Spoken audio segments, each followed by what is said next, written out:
The Art of Seduction by Robert Greene talks about a skill that is easily the most powerful thing someone can master in today's world, where everyone is supposed to be non-violent and likable, and where all forms of aggression are not only discouraged and loathed, but are also ineffective. Mastering such a skill is therefore priceless, because no one wants less of influence, social success, and intimacy, regardless of what era we live in. And the key to all of these, especially today, is a perfect command over the art of seduction. Now, before moving on to the seductive character, it might be worthy to understand the origin of this delicate art. Thousands of years ago, power was mostly gained through physical violence, and subtlety was considered nothing more than a form of weakness. Men, because of their strength, were much more advantaged and maintained power and authority over women. Women had to rely solely on men in and outside the home. They had no power over men except for one thing: their burning desire for sex. But even this kind of power was not very effective, because it wasn't long lasting. And even if they would try to refuse to it, the men would take it by force. Women simply had no choice but to submit. But then, over the years, women whose hunger for power was much great figured out a way to completely overturn the situation. First, they would draw a man in with an alluring appearance, designing their adornment to fashion the image of a goddess coming to life. By showing only glimpses of flesh, they would tease a man's imagination, stimulating the desire not just for sex, but for something greater, like a chance to possess a fantasy figure. Once they had their victim's interest, these women would lure them away from the masculine world of war and politics, and get them to spend time in the feminine world, a world full of luxury, spectacle, and pleasure. These women were the inventors of seduction. The power that these women gained was not physical, but psychological. At first, men did not concern themselves with seduction, which they considered nothing more than a frivolous art. But in the 17th century, something changed. More men grew interested in seduction, especially to overcome the resistance of young women to sex. History's first male seducers, like Duke de Lauzon, inspired the Don Juan legend, and began to employ methods traditionally employed by women. They learned to dazzle with their appearance, which was often androgynous in nature. They learned to stimulate the imagination, to play the coquette, and also added a new masculine element to the game: the seductive language, for they had discovered women's weakness for soft words. As some men developed their seduction for sexual purposes, others developed it for social and political purposes.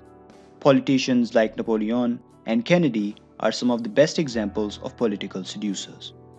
Now, in order to become a seducer, you have to analyze and understand two basic elements. First, yourself and what is seductive about you. And second, your target and the actions that will penetrate their defenses and make them surrender. This is merely a softer form of warfare. We all have seductive qualities that are natural to us. These are parts of our character that attract other people to us without us trying or doing much. Spontaneity is the key to successful seduction. You cannot come across as calculating or manipulative. Therefore, the goal is to recognize such qualities in us and work on improving them, like polishing a jewel or diamond.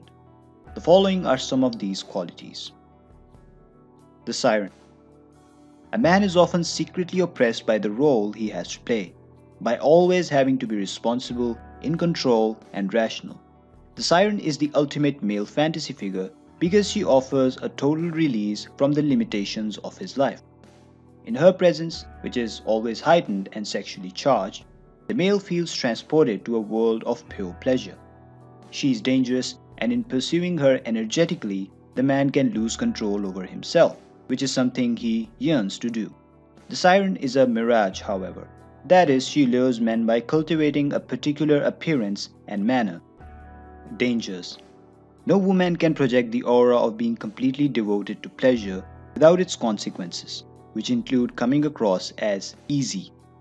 Also, the physical lures that sirens use limit them as they grow older. The siren must prepare for age by paying attention early on to the more psychological and less physical forms of coquetry that can continue to bring her power once her beauty starts to fade. The Rake. A woman never quite feels desired and appreciated enough. She wants attention, but a man is too often distracted and unresponsive. The Rake is a great female fantasy figure. When he desires a woman, even though for a brief moment, he will go to the ends of the earth for her. He may be disloyal, dishonest, and amoral, but that only adds to his appeal. Unlike the normal, cautious male, the Rake is delightfully unrestrained and a slave to his love of women. There is also the added lure of his reputation. So many women have succumbed to him. There has to be a reason for this. Words are a woman's weakness, and so the Rake is a master of seductive language. The skill usually comes from his burning desire for his victim. At first, it may seem strange that a man who is clearly dishonest, disloyal, and has no interest in marriage would have any appeal to a woman. But throughout all of history, this type has had a fatal effect. What the Rake offers is what normally isn't allowed to women by the society. That is, an affair of pure pleasure, an exciting brush with danger. A woman is often deeply oppressed by the role she is expected to play too. She is supposed to be the tender, civilizing force in society and to want commitment and lifelong loyalty. But often her marriages and relationships give her not romance and devotion, but routine and an endlessly distracted mate. It remains an abiding female fantasy to meet a man who gives totally of himself, who lives for her, even if only for a while. The key to adopting the Rake's character is to infuse a mix of danger and pleasure. You seem to be willing to go to any lengths to possess what you want, and the victim can sense both your authenticity and audacity. In fact, it is as if you have no control over yourself whatsoever, and it's because of her. Never worry about going too far. The Rake's essence is that he goes further than anyone else. You must draw the woman into this kind of purely sensual moment in which past and future lose meaning. Just abandon yourself to the present moment. Dangers. In the old days, a Rake was often an aristocrat, and no matter how many people he offended or even killed, in the end he would go unpunished. Today, only stars and the very wealthy can play the Rake with impunity. The rest of us need to be careful. The ideal lover. Most people have dreams in their youth that get shattered or worn down with age. They find themselves disappointed by people, events, reality which cannot match their youthful ideals. Ideal lovers thrive on people's broken dreams, which become lifelong fantasies. Whatever you long for, romance, adventure, lofty spiritual communion, the ideal lover reflects it. He or she is an artist in creating the illusion you require, idealizing your portrait. Everyone carries an ideal in themselves, maybe from childhood or young adulthood. It generally includes the things we could never become or what we couldn't possess. As the years pass by, that ideal figure gets lost somewhere. The ideal lover figures out and embraces that ideal. The key to following the path of the ideal lover is the ability to observe. Ignore your target's words and conscious behavior. Instead, focus on the tone of their voice. You are looking for signs that betray what their words won't say. Often the ideal is expressed in contradiction. King Louis XV seemed to care only about chasing deer and young girls, but that in fact covered up his disappointment in himself. He yearned to have his nobler qualities flattered. He yearned for the glory of his predecessor. Dangers. The main dangers in the role of the ideal lover are the consequences that arise if you let reality creep in. You are creating a fantasy that involves an idealization of your own character.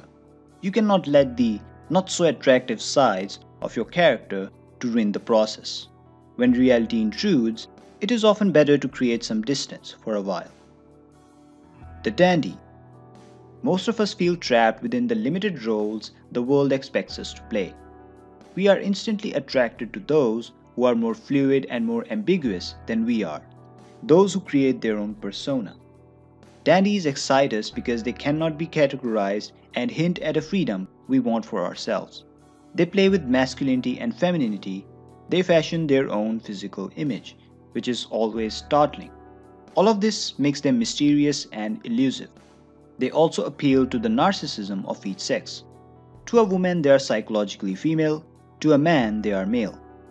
There are always trends and different status quos, no matter what age or culture, and so there will always be people who will conform. The dandy, however, is the person who will always stand out. He will always find a new and novel direction, different in ways that are both striking and aesthetic. The non-conformity of dandies, however, goes far beyond appearances. It is an attitude towards life that sets them apart. Adopt that attitude and a circle of followers will form around you. Lastly, dandies are supremely impudent. They don't give a damn about other people and never try to please. In the court of Louis XIV, courtiers who tried hard to please were invariably on the way down. Nothing could be more anti-seductive.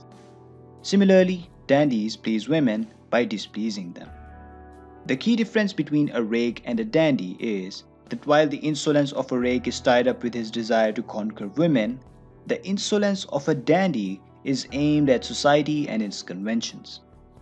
Dandies fascinate and seduce in large numbers. You can use the power of the dandy to create an ambiguous, alluring presence that stirs repressed desires. Dangers.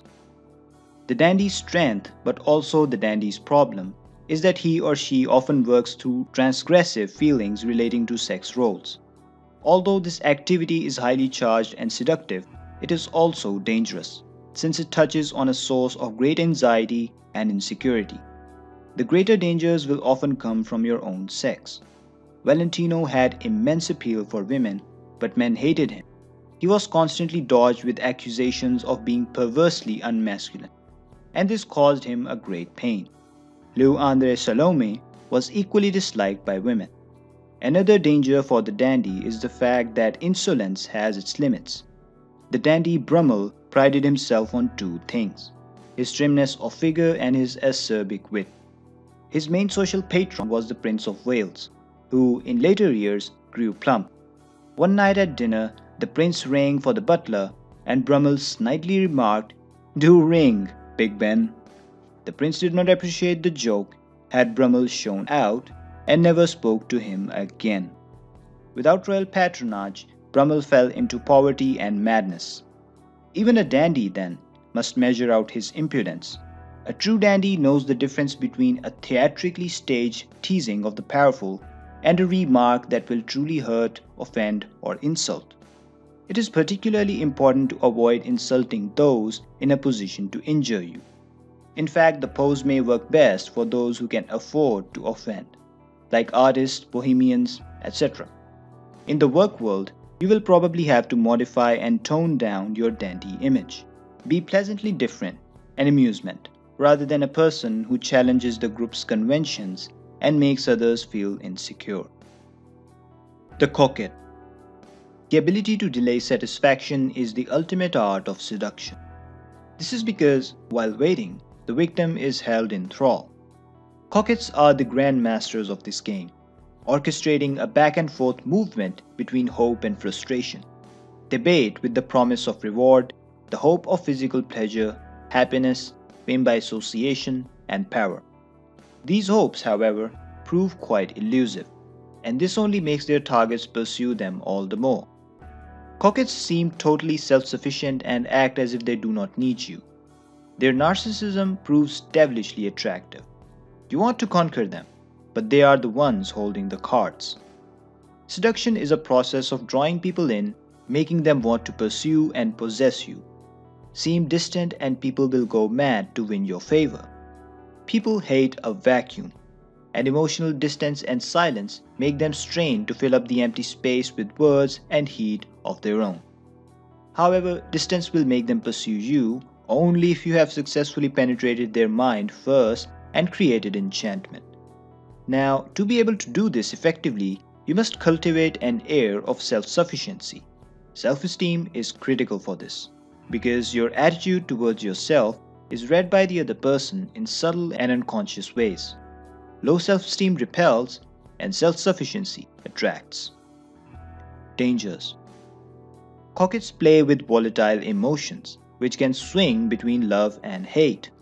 Therefore, their absences cannot be too long, and must immediately be followed by smiles.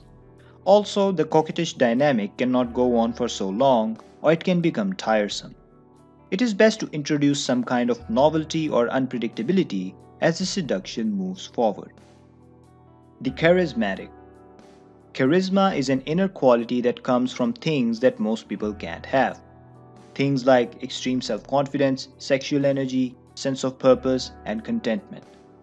This quality radiates outward, permeating the gestures of charismatics, making them seem extraordinary and superior, and making us imagine there is more to them than meets the eye. We imagine them to be prophets, saints, and stars. Charismatics seduce on a grand scale.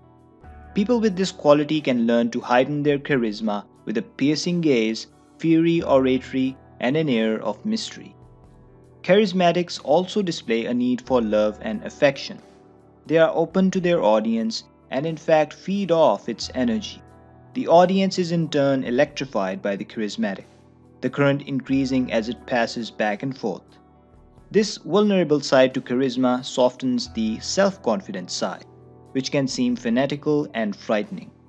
If any physical attribute is crucial in seduction, it is the eyes, and so charismatics can easily be identified by the look in their eyes. They reveal excitement, tension, and detachment without a word being spoken. Indirect communication is critical in seduction and also in charisma. Finally, charismatics thrive in troubled waters. A crisis situation allows them to flaunt their daring, which enhances their aura. A good example is John F. Kennedy coming to life in dealing with the Cuban Missile Crisis. Dangers. Charisma is as volatile as the emotions it stirs. Most often it stirs sentiments of love, but such feelings are hard to maintain. Psychologists talk of something called erotic fatigue. These are the moments after love in which you feel tired of it and somewhat resentful. Erotic fatigue is a threat to all charismatics. The charismatic often wins love by acting the savior, rescuing people from some difficult circumstance, but once they feel secure, charisma is less seductive to them. The better kind of charisma is created consciously and is kept under control. When you need to, you can glow with confidence and fervor, inspiring the masses. But when the adventure is over, you can settle into a routine, turning the heat not out, but down. People will admire your self-control and adaptability. Their love affair with you will move closer to the habitual affection of a man and wife. The anti-seducer. Seducers draw you in by the focused, individualized attention they pay to you. Anti-seducers are the opposite, insecure, self-absorbed, and unable to grasp the psychology of another person.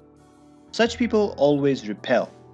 Anti-seducers have no self-awareness and never realize when they are pestering, imposing, or talking too much. They lack the subtlety to create the promise of pleasure that seduction requires. You must root out the anti-seductive qualities in yourself and recognize them in others.